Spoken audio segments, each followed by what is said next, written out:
Hello students, welcome to YouTube channel. I hope students you are all doing good.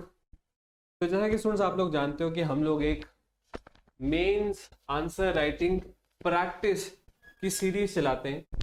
देखो इसमें हम करते क्या है कि जो आप लोगों को एक सिलेबस मिला हुआ है उसमें कुछ ऐसे टॉपिक्स ढूंढने की कोशिश करते हैं जिस टॉपिक पे जब क्वेश्चन आएगा ना वो एक करंट न्यूज, एक करंट इवेंट से जोड़ा जा सकता है। जैसे फॉरेन पॉलिसी है, डायस्पोरा, जैसे डायस्पोरा पे रिसेंटली करंट में प्रवासी भारतीय दिवस था, ठीक है। Institution, vulnerability, Indian economy, economics, science में कोई इसरो का नया लॉन्च हुआ उस पर एक आपको मेंस में आंसर राइटिंग आ सकती है। तो मतलब ये आपके ऐसे सब टॉपिक्स हैं जिस पे कोई करंट की न्यूज आएगी तो हो सकता है कि एग्जामिनर उस करंट की न्यूज के साथ इसको जोड़े और आपको एक टॉपिक यहाँ पर लिखने को दे दे। तो हम उसी की प्रैक्टिस कर रहे हैं। हमने कुछ टॉपिक्स पहले भी किए, आज की क्लास में हम लोग दो टॉपिक्स पे फोकस करेंगे, ठीक है। ठीक है स्टूडेंट्स, तो आज का हमारा पहला क्वेश्चन, ठीक है, क्वेश्चन है growing population and rapid urbanisation. जो हमारी कंट्री में गांव से शहरों की तरफ लोगों की मूवमेंट हो रही है, shifting consumptions pattern and changing lifestyles have resulted in the mismanagement of plastic waste। अभी जो प्लास्टिक वेस्ट की बहुत बड़ी दिक्कत है, देखो हमारे पास एग्जैक्टली इसका कोई सोल्यूशन नहीं है। जितना प्लास्टिक हम जनरेट कर रहे हैं उतना तो रिसाइकल नहीं होता, तो जो बचा हुआ प्लास्टिक उसको कहाँ बेचते हैं? लैंडफिल्स में, सी में फेंक देते हैं। वो कहीं ना कहीं पड़ा, बहुत बड़ी दिक्कत, ठीक है। Which is causing severe marine pollution, growing burden on marine debris, ठीक है। एग्जामिन, आप एक चीज देखते हो कि जो आपको आंसर राइटिंग्स मिलती है ना, सब में आपको इन द एंड बोल देते हैं एग्जामिन, कि आप अपना थॉट दो, अपनी तरफ से इसको सोचो। तो सिंपली आपसे पूछा जा रहा है कि अभी तो कंट्री की पॉपुलेशन बढ़ रही है, अभी तो और ज्यादा अर्बनाइजेशन होगी, प्लास्टिक वेस्टेज की जनरेशन और ज्यादा होगी, लैंडफिल्स अपनी लिमिट पे आ चुके हैं, तो इसका क्या सोल्यूशन, क्या कर सकते हैं हम लोग, ठीक है। मैंने आपको स्टूडेंट्स पहले भी बताया, फिर से बता देता हूं, आंसर राइटिंग में कोई परफेक्ट आंसर नहीं होता कि ऐसे लिखना चाहिए था, ये था बेस्ट आंसर। आपको जो अपनी नॉलेज के हिसाब से ठीक है अगर आप लिखो। हाँ, कुछ कुछ चीजों को जो ध्यान में रखना है वो हम यहाँ पर थोड़ा डिस्कस कर लेते, ठीक है। जैसे आपको बताया कि जो वर्ड लिमिट है 60, 120, 400, तो ऐसे टॉपिक पे चाहे आप 400 वर्ड लिख सकते हैं चाहे 120, दोनों में ही सूटेबल बनेगा, ठीक है। ठीक है, तो सबसे पहले एक डाटा देखते हैं। प्लास्टिक वेस्ट प्रोड्यूस पर पर्सन पर नेशन। देखो दुनिया में वैसे तो चाइना, इंडिया जैसी कंट्रीज बहुत ज्यादा प्लास्टिक वेस्ट जनरेट करती है, पर अगर आप ये देखो चाइना इंडिया की पॉपुलेशन में तो दुनिया में सबसे ज्यादा है, पर कैपिटा के हिसाब से देखो कि एक इंसान के लिए कितना उस कंट्री में प्लास्टिक की जनरेशन हो रही, तो आपको मे बी एग्जैक्ट डाटा समझ लगे। अगर आप एक चीज देखो पर पर्सन के हिसाब से कौन सी कंट्री सबसे ज्यादा प्लास्टिक वेस्ट जनरेट करी, तो आपने करना क्या है, टोटल कंट्री का जो प्लास्टिक वेस्ट है उसको डिवाइड कर दो कंट्री की पॉपुलेशन के साथ। तो इसमें आप देखोगे US, UK, south Korea, Germany, Thailand, Malaysia, Argentina, Russian federation, Italy, Brazil, ये दुनिया की टॉप कंट्रीज हैं जो सबसे ज्यादा पोल्यूशन जनरेट करती हैं पर अपने सिटीजन के ऊपर। हाँ, अगर आप इंडिया और चाइना को देखोगे तो नंबर्स में इंडिया चाइना बहुत ज्यादा है, पर जब आप पर कहते हो ऐसा ही है जैसे हम बोलते हैं दुनिया में सबसे ज्यादा पोल्यूशन CO2 एमिशंस कौन कर रहा है, इस टाइम पे तो सबसे ज्यादा पोल्यूशन चाइना कर रहा है। पर चाइना की पॉपुलेशन में तो देखो कितनी ज्यादा, 140 करोड़ से ज्यादा की चाइना की पॉपुलेशन है।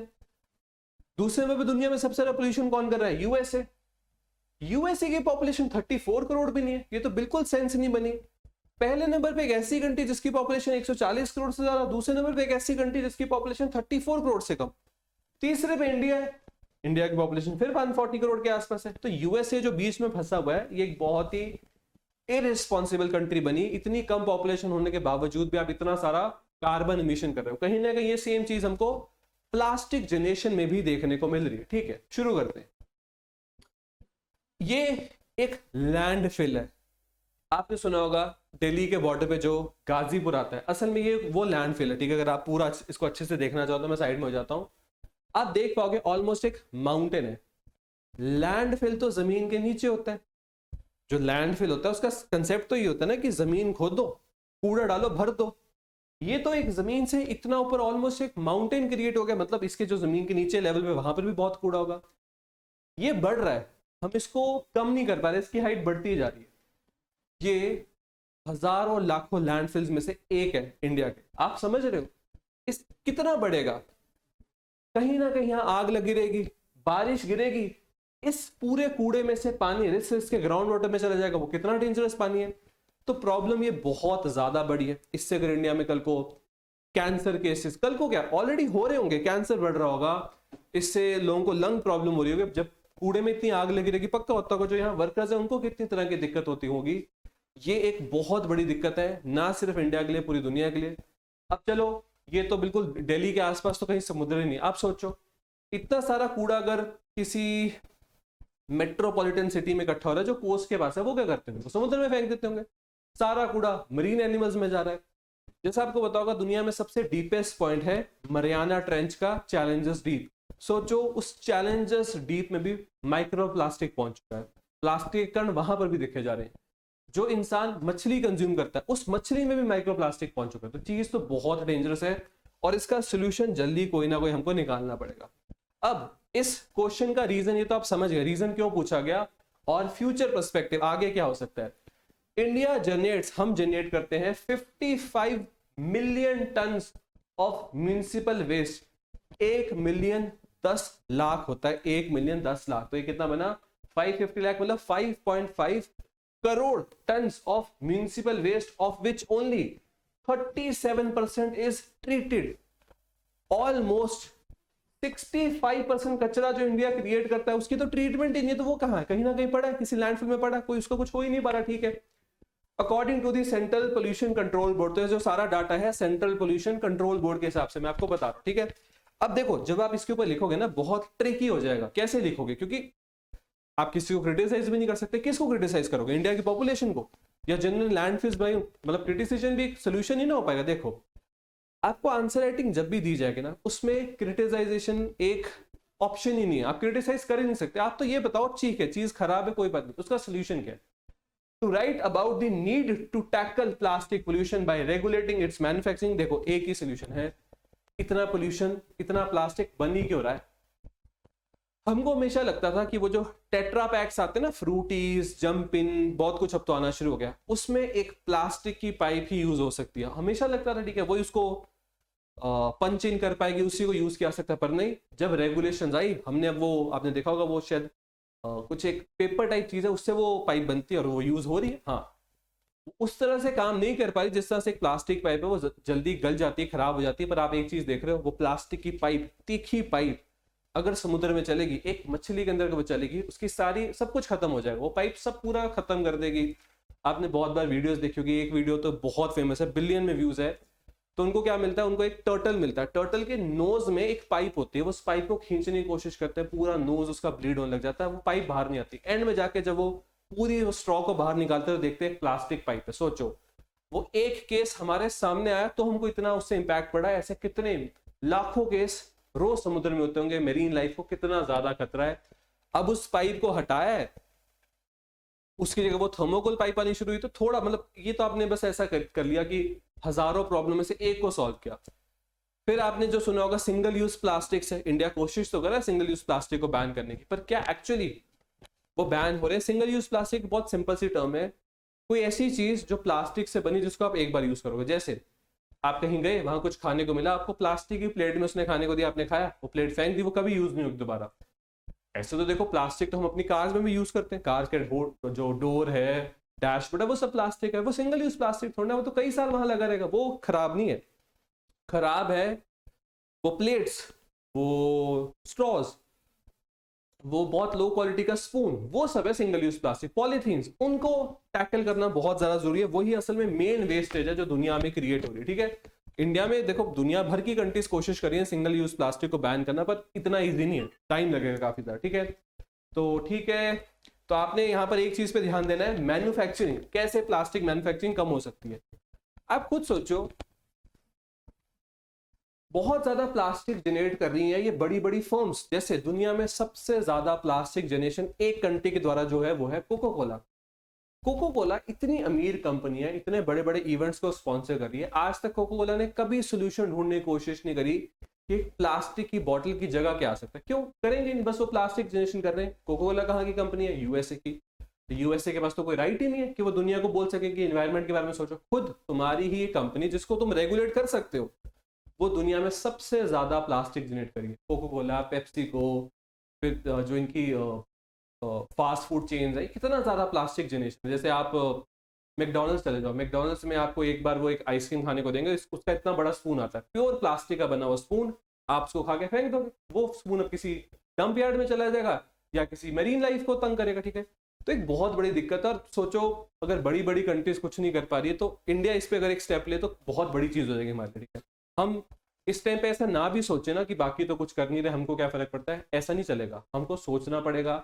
हमारे डंप ग्राउंड्स भर रहे हैं, हमारे ओशंस पोल्यूट हो रहे हैं, जो फिश कंज्यूम की जाती है उसमें माइक्रो प्लास्टिक आ चुका है, तो दिक्कत बहुत बड़ी है, ठीक है। When asked to examine, जब भी आपको बोला जाएगा एग्जामिन, आपके पास एक बहुत ही इन्वेस्टिगेटिव सोच होनी चाहिए कि ये प्रॉब्लम क्यों हो रही है।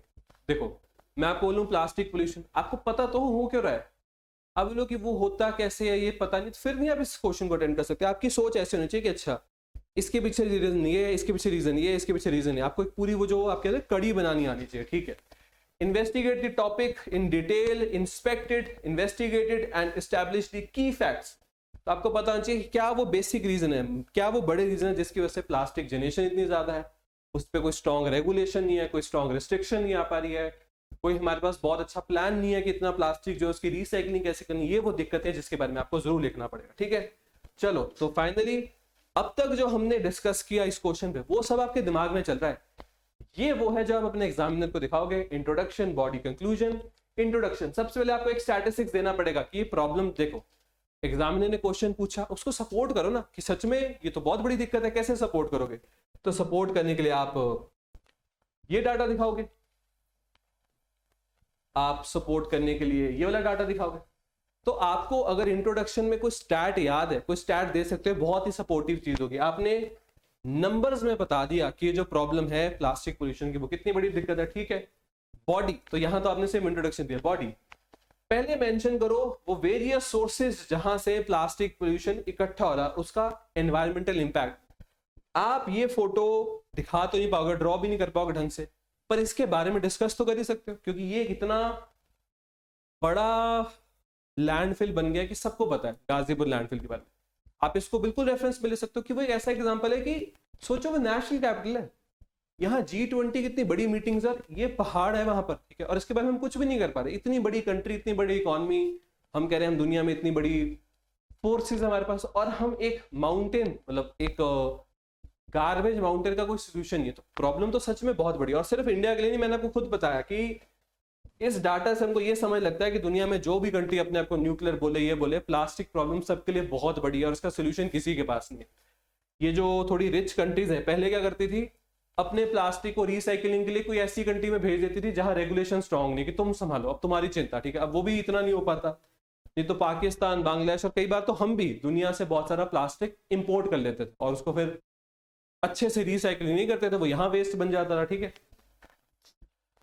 Write about the steps that have been taken to regulate the manufacturing of plastics in India. तो इसमें आप काफी चीजों की बात कर सकते हो कि सिंगल यूज प्लास्टिक के बारे में अवेयरनेस आ रही है। अब देखो चेंज तो हुआ ही है, मतलब वो पाइप भी हटी है, अब आपने देखा होगा काफी सारे रेस्टोरेंट्स वगैरह में वो प्लास्टिक की चीज यूज नहीं करते, अगर करते हैं तो वो थर्मोकोल सा यूज करते हैं और वो खराब भी होता है। आपको खुद लगता है कि यार ये चीज जल्दी खराब हो रही है, पर आपको पता है कि जो आप यूज कर रहे हो ना वो रिसाइकल हो जाएगा बहुत इजीली। अगर आप ये कहो कि नहीं इसकी जगह प्लास्टिक, तो वो रिसाइकल नहीं होगा, पर आपको ये भी बताना पड़ेगा। वो तो रेगुलेटेड रेस्टोरेंट्स वगैरह वो तो ये चीज कर रहे हैं, पर जो जैसे इंडिया में स्ट्रीट फूड बहुत फेमस है, वो तो आज भी उसी प्लास्टिक पे फंसा हुआ है। तो मैन्युफैक्चरिंग एक ऐसी चीज जिसपे अगर हमने रेगुलेशन रखी, इसका सोल्यूशन निकल सकता है, ठीक है। पॉलिसीज, इनिशिएटिव्स, कोई आपको अच्छा मतलब समझ लगता है कि ऐसा इनिशिएटिव हो सकता है, आप वो सजेस्ट कर सकते हो। तो बॉडी में तो देखो आपको प्रॉब्लम को डिस्कस भी करना है, उसका सोल्यूशन भी सजेस्ट करना है, इसमें आपको अच्छा टाइम देना चाहिए। कंक्लूजन, तो कंक्लूजन ऑलमोस्ट सिमिलर होता है सारे आंसर राइटिंग्स का। Conclude with a way forward, हमेशा फ्यूचर की बात करनी है, पॉजिटिविटी रखनी है, ऐसे नहीं कि ये हो ही नहीं सकता, हमारा तो सारा लैंड, ये कभी एक अच्छा कंक्लूजन हो ही नहीं सकता। हमेशा एक पॉजिटिव अप्रोच के साथ आपने एक सोल्यूशन लिखना, और इंडिया की जो, और सिर्फ इंडिया क्या दुनिया की जो प्लास्टिक प्रॉब्लम है उसको एक सोल्यूशन क्या दिया जा सकता है उसके बराबर। ये नहीं कि प्लास्टिक इकट्ठा करके स्पेस में भेज दो, प्लास्टिक इकट्ठा करके जमीन में गाड़ दो, वो सब नहीं, उससे कोई कुछ नहीं बनेगा। एक दिन जमीन खत्म हो जाएगी, प्लास्टिक खत्म नहीं होगा, ठीक है। ठीक है, अब हमने इंट्रोडक्शन में मैंने आपको बताया थोड़ा अपने स्टैट्स यूज करना, वो आपने बता देना है। जो इतने crore ton plastic India generate करता है और उसमें से बहुत बड़ा हिस्सा प्रोसेस ही नहीं हो रहा, बस पड़ा है कहीं ना कहीं, ठीक है। फिर आपने यहाँ पर जब बॉडी लिखोगे तो वेरियस सोर्सेस, इसमें आपने बड़े बड़े जो ब्रांड्स हैं इनकी जरूर बात करनी है, उनकी बात करनी है। आपने बताना है कि तब तक अच्छे से रेगुलेशन नहीं हो सकती जब तक मैन्युफैक्चरिंग को रेगुलेट नहीं करता। कहीं ना कहीं तो फैक्ट्री में बन रहा है, उस फैक्ट्री को रेगुलेट करना बहुत जरूरी है। और ऐसा नहीं कि आप एक फैक्ट्री का जाके बंद करवा दिया कि बंद करो, वहां जो वर्कर्स है उनके बारे में भी सोचना पड़ेगा। तो प्रॉपर रेगुलेशन लानी बहुत ज्यादा जरूरी है। और कंक्लूजन में तो हमने बात कर दी, एक बहुत पॉजिटिव कंक्लूजन होना चाहिए। अगर आपने एक पॉजिटिव अप्रोच के साथ ऐसे टॉपिक को कंक्लूड नहीं किया तो फिर देखो, ये एक ऐसा टॉपिक है जिसमें कहीं ना कहीं India as a country fail हो रहा है, क्योंकि प्लास्टिक की पोल्यूशन बढ़ता जा रहा है, लैंडफिल्स बढ़ती जा रही है। अगर आपने भी यही बोल दिया कि हाँ कुछ नहीं हो सकता, फिर आप लिख ही क्यों रहे हो? वो तो प्रॉब्लम पता ही है सबको, वो तो है ही, दिख ही रहा है। कोई सोल्यूशन सजेस्ट करो। आप इतना जो पढ़ रहे हो, हर तरह के सब्जेक्ट्स के बारे में जान रहे हो, जो दुनिया में इवेंट्स चले उनके बारे में जान रहे हो, कुछ ना कुछ तो आपके दिमाग में सोल्यूशन आना चाहिए, उसके बारे में आपको यहाँ पर लिखना है। ठीक है, मैं आपको फिर से बोलता हूँ, मैं नहीं अब आपको एक एक पॉइंट बताऊंगा कि ये लिखो ये लिखो, वो आपकी खुद की सोच है। मैं तो आपको ये बताऊंगा किन चीजों का ध्यान रखना है। और एक और क्वेश्चन के बाद एंड में आपको दिखाऊंगा कुछ मॉडल आंसर्स की आंसर राइटिंग टाइम पे क्या क्या पॉइंट्स, क्या क्या जैसे बुलेट्स, हेडिंग, उनका भी कैसे ध्यान रखना। ठीक है, सेकंड क्वेश्चन, तो ये एक थोड़ा शॉकिंग सा डाटा है कि कैसे ये जो मिलियन टन्स का वेस्ट है ये बढ़ता बढ़ता कितना आगे चला जाएगा कुछ ही सालों में, और परसेंटेज और गिरने लग जाएगी। तो आज के हिसाब से देखें, कुछ सालों में जो ओवरऑल वॉल्यूम है पोल्यूशन की वो बढ़ने लग जाएगी, और उस ओवरऑल वॉल्यूम का जो परसेंटेज है जिसको हम रिसाइकिल करते हैं वो और कम हो जाएगा, और ज्यादा कचरा जो बस ऐसे ही कहीं पड़ा है। तो ये एक बहुत ही डेंजरस रिसर्च है जिसके बारे में कंट्री को बहुत ज्यादा जरूरी तरीके से सोचना पड़ेगा।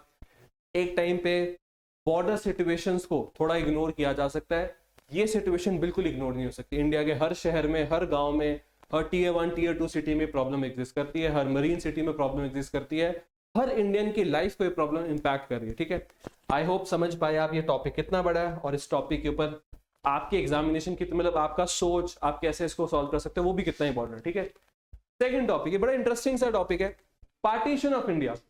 इंडिया की जो पार्टीशन थी इसको one of the greatest migrations बोला था। माइग्रेशन मतलब देखो, लोग एक जगह से दूसरी जगह मूव करते हैं, कहीं पर मान लो कोई वॉर से, कुछ भी, कोई भी रीजन हो सकता है माइग्रेशन के, लोग मूव करें। ये एक फोर्स्ड माइग्रेशन, लोगों को जबरदस्ती, बहुत करोड़ों लोगों को बोला यहां से वहां जाओ, करोड़ों लोगों को बोला वहां से यहां आओ। ये जो, जैसे आपको एक मैप दिखाऊं,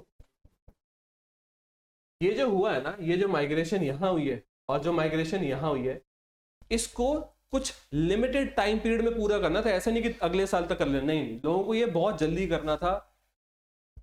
लाखों लोग मारे गए, करोड़ों लोग बेघर हुए, इतनी सारी लाइफ्स खराब हुई। आपको पता होगा कि जो अभी हमारी कंट्री में गवर्नमेंट है, उन्होंने एक पार्टीशन हॉरर रिमेम्बरेंस डे भी क्रिएट किया 14 अगस्त को। उसको हर साल सेलिब्रेट नहीं करेंगे, उस दिन को इसलिए याद रखना है कि इंडिया ने एक चीज समझ लेनी है, आज के बाद हमारी कंट्री में कभी बंटवारा नहीं होगा, लैंड का बंटवारा नहीं होगा। एक बार जो हुआ था उसी ने हमको इतनी बुरी मेमोरी दी है कि हम उस मेमोरी से आज तक बाहर नहीं आ पाए। ये कंसेप्ट है गवर्नमेंट का कि हम एक ऐसा दिन अपनी फ्यूचर जनरेशंस के सामने रखेंगे कि पार्टीशन क्या था, उसकी वजह से कितना नुकसान हुआ। ठीक है, तो पार्टीशन ऑफ इंडिया एक बहुत बड़ी माइग्रेशन थी ह्यूमन हिस्ट्री की, कोई प्लानिंग कुछ नहीं था, बस लोगों को बोला यहां से वहां जाओ। ठीक है, इसको आपने एग्जामिन करना है। अब इसको लिखने में तो 400 वर्ड भी कम पड़ेंगे, पर आपको अगर आएगा तो इन दोनों में से किसी एक कैटेगरी में आ सकते। ठीक है, ठीक है, तो ऐसी आपने पता नहीं कितनी फोटोज देखी होंगी, कितनी इस टॉपिक में मूवीज बनी है, इसी को हम थोड़ा अच्छे से डिस्कस करते हैं। The partition of India in 1947, तो आपको पता है हुआ क्या था? हुआ असल में ये था कि ये जो आप इंडिया का आज मैप देख रहे हो, ठीक है, मुझे एक बड़ा मैप डाल देना चाहिए था, पर चलो हम यहां से भी काम चला लेंगे। यहां पर बेसिकली एक कंट्री थी, आज आपको यहां पर चलो जैसी कंट्री 1, कंट्री 2, कंट्री 3 देखने को मिल रही है ना। वैसे तो नेपाल, श्रीलंका भी, उनको भी अवॉइड करो, भूटान अवॉइड करो। ठीक है, पहले यहां पर एक कंट्री थी। ठीक है, इस एक कंट्री को आज ये 3 कंट्रीज में कन्वर्ट होगी, पर तब 1947 में इस एक कंट्री को 2 कंट्रीज में कन्वर्ट कर दिया गया था। ये तो था इंडिया, ये था इधर वाला वेस्ट पाकिस्तान, आज का बांग्लादेश था ईस्ट पाकिस्तान। तो अब यहां पर मूवमेंट कैसे हुई थी लोगों की वो भी आपको बताता हूं, क्योंकि आपको पता है ये एक ऐसा प्रोसेस था जिसमें धर्म के बेसिस पे माइग्रेशन हुई थी। तो करोड़ों लोगों को जो इस्लाम धर्म के फॉलोअर्स थे उनको इंडिया से या तो इस तरफ को जाना था या इस तरफ को जाना था, और बहुत सारे हिंदूज और बाकी धर्म के लोगों को यहां से यहां आना था या यहां से यहां आना था। ये करोड़ों लोगों को करना पड़ा, लाखों फैमिलीज को करना पड़ा, और वो भी बहुत लिमिटेड पीरियड ऑफ टाइम में।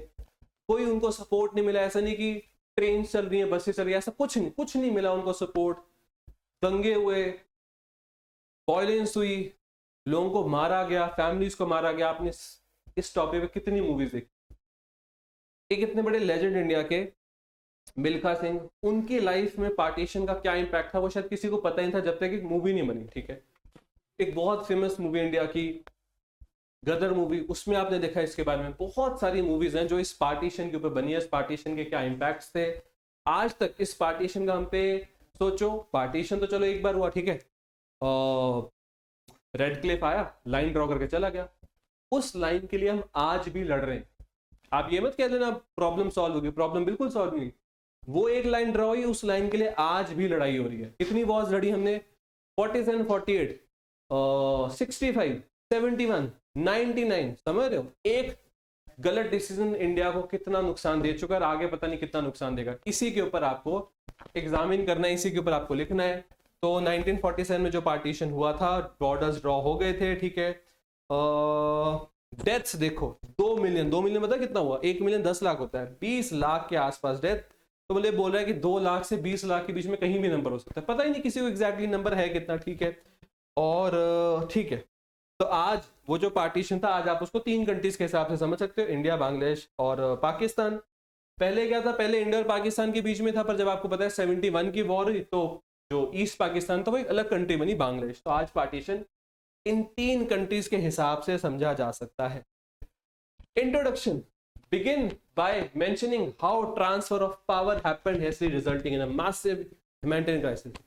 ब्रिटिशर्स ने इंडिया से जाना था, इंडियन पॉलिटिकल पार्टीज को कंट्रोल लेना था, पर ये कंट्रोल ना वो अच्छे से उन्होंने रिस्पॉन्सिबिलिटी ली कि हम ट्रांसफर ऑफ पावर करें, ना ये यहाँ पर पावर ठीक से रिसीव की गई। ये बिल्कुल एक फैक्ट है कि बहुत सारे लीडर्स अपने पर्सनल बेनिफिट में लग गए, हमारे मतलब इंडियन लीडर्स भी, ठीक है, कह सकते हैं पाकिस्तानी लीडर्स भी।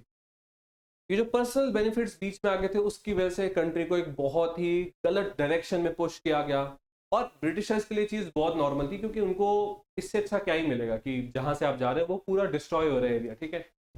इन detail bring out the various issues that were caused due to abrupt and unplanned partition. इसकी वजह से क्या क्या हुआ, डेथ्स हुई, फैमिलीज टूट गई, बिजनेसेस को लॉस हुआ, बॉर्डर्स क्रिएट हो गए, आगे जाके वॉर्स हुई, अनगिनत रीजन नहीं, अनगिनत इंपैक्ट्स लिख सकते हो उस पार्टीशन के, जो आज तक हमको तंग कर रहे हैं, ठीक है।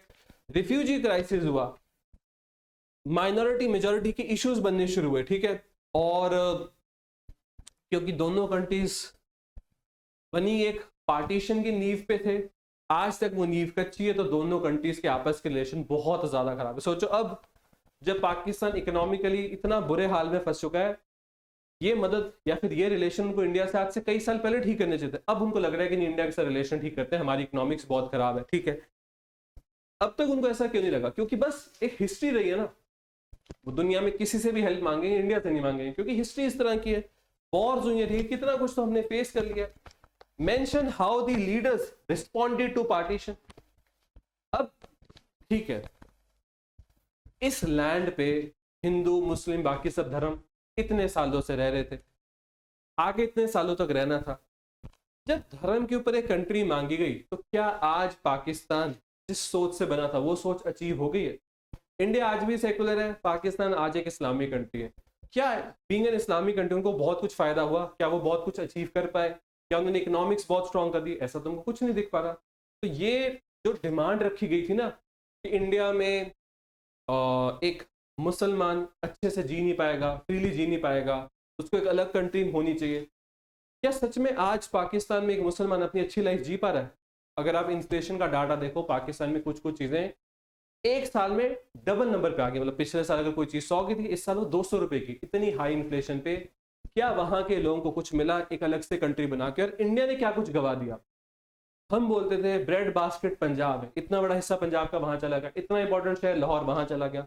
तो दोनों कंट्रीज का नुकसान बहुत ज्यादा हुआ। इसमें कोई भी बेनिफिट तो किसी को भी नहीं हुआ। ठीक है, ठीक है। अब ये एक लेसन है, लेसन ये है कि लैंड का जो बंटवारा हुआ इससे हमको इतना नुकसान हुआ, ये लाइफ में कभी नहीं होना चाहिए इंडिया के साथ। ठीक है, इसके लिए सेंट्रल गवर्नमेंट को बहुत कमिटेड रहना पड़ेगा, कहीं ना कहीं फोर्सेस को भी स्ट्रांग रहना पड़ेगा। पर फिर से इंडिया एक लैंड पार्टीशन बिल्कुल नहीं सह सकता, बहुत ज्यादा इकोनॉमी के लिए हर चीज हर तरह से बहुत ही खराब इवेंट हो जाएगा। और कहीं ना कहीं जो पार्टीशन हॉरर रिमेम्बर्स डे है 14 अगस्त को, उसको भी आप मेंशन कर सकते हो कि सरकार ने उसके साथ ही हॉरर जोड़ दिया है कि मतलब डर लगना चाहिए कि अगर पार्टीशन कभी इंडिया में दोबारा होगा। ठीक है, आई होप आप इस चीज को यहाँ पर समझ पाए। हमने इंट्रोडक्शन में क्या क्या पॉइंट्स कवर करने लिख दिया, बॉडी में लीडर्स के बारे में, पार्टीशन के बाद क्या क्या क्राइसिस है उसके बारे में हमने लिख दिया। कंक्लूजन में एक लेसन क्या हो सकता है हमने उसकी भी यहाँ पर अच्छे से बात कर ली। और कंक्लूजन में भी पॉजिटिविटी रखनी बहुत ज्यादा जरूरी है। आप ये नहीं कह सकते कि बस अब तो पार्टीशन हो गया, अब तो इंडिया पाकिस्तान खत्म, ऐसा नहीं हो सकता। ठीक है, जो हो गया सो हो गया, वो चीज अब 75 ईयर्स पुरानी है, अब उस पर आगे क्या हो सकता है, जैसे India Pakistan LOC issue, Kashmir issue में क्या कर सकता है, उन टॉपिक्स को भी यहाँ लिख सकते हो। ठीक है, ठीक है। अब जैसे मैंने आपको बोला था कुछ मॉडल आंसर्स जो आपको बहुत ध्यान से समझना चाहिए कि देखो आपको ये क्यों दिखाया जा रहा है। आपने एक हेडिंग दी, अच्छे से बुलेट्स यूज किए, एग्जामिनर के लिए चीज इजी हो गई पढ़नी, वो कुछ समझना चाहता है उसको पता लगा अच्छा स्पेस टेक्नोलॉजी में क्या क्या लिखा गया। आप सीधा लिखते रहोगे, एग्जामिनर समझ ही नहीं पाएगा कौन सी चीज कहां से पढ़नी है। जितना ज्यादा अपनी प्रेजेंटेशन को अच्छा रखोगे, कोई चीज को समझाने, जैसे आप अर्थ के बारे में बात करनी, ये आप सब लिख भी तो सकते थे, अपर क्रस्ट, ठीक है, बाकी सब आप लिख सकते थे। पर अगर आप इसको ड्रॉ करोगे, जितनी ज्यादा अच्छी डिटेल से ड्रॉ करोगे, उतना एग्जामिनर के लिए इजी और उतना ही इंप्रेसिव लगेगा। ठीक है, जो भी चीजें आप अब आप देखो ड्रॉ करने बैठ कर आपको आता नहीं अच्छे से, फिर तो छोड़ दो। पर अगर आप ड्रॉ कर रहे हो, किसी चीज के बारे में आपको अच्छी नॉलेज है, आप चीजें ठीक से लिखोगे, बहुत अच्छा इंपैक्ट पड़ेगा, एग्जामिनर इसको पक्का अप्रिशिएट करें। ठीक है, जितना क्लीन लिख सकते हो, इसके लिए आपको बिल्कुल प्रैक्टिस की जरूरत पड़ेगी। जितना क्लीन लिख सकते हो उतना क्लीन लिखो। आप खुद देखो, अगर कोई चीज क्लीन है आपका पढ़ने का मन करेगा, अगर कोई चीज बहुत ज्यादा अनटाइडी सी है, शायद एग्जामिनर कभी पढ़ना भी ना जाए। उसके अलावा जैसे डिफरेंशिएट करना है तो चीजों को अलग अलग लिखना, नंबरिंग ठीक से करना, पॉइंटर्स रखना, ये सब आपको बहुत ज्यादा फायदा देने वाले पॉइंट्स है। इन सब चीजों की आपको MCQs में जरूरत नहीं पड़ेगी, वहां बहुत सिंपल है। ठीक है, आपको आंसर दिखा उसको नोट करो बस। पर मेंस में चीज की नॉलेज और उस नॉलेज को यूज कैसे करना और उसको लिखना कैसे, ये 3 अलग अलग चीजें सीखनी पड़ती है और बहुत ज्यादा जरूरी है। आई होप ये जो मैंने आपको मॉडल आंसर्स दिखाए आप इनसे कुछ समझ पाए। आपको जो रिकमेंड करते हैं ना कि वो जो बचपन से आप कॉपी यूज करो लाइन वाली, वो नहीं यूज करनी, वो इसीलिए क्योंकि यहाँ आपको वो लाइंस नहीं है, फिर भी सीधा लिखना पड़ेगा। इसलिए आपको बुलाता है कि वो कोरा कागज, प्लेन कागज यूज करो, उस पर लिखने की प्रैक्टिस करो। ठीक है स्टूडेंट्स, तो इसके साथ आज की इस क्लास में हमने 2 टॉपिक्स डिस्कस किए, एंड में मैंने आपको कुछ मॉडल आंसर्स दिखाए। आई होप ये आपके लिए यूजफुल थी। अगर आपको क्लास अच्छी लगी, आप हमारे चैनल को सब्सक्राइब कर सकते हो, इस वीडियो को लाइक कर सकते हो, इसको शेयर कर सकते हो। हम मिलेंगे अपनी नेक्स्ट क्लास में, तब तक के लिए thank you and have a very successful day. Thank you students, thank you.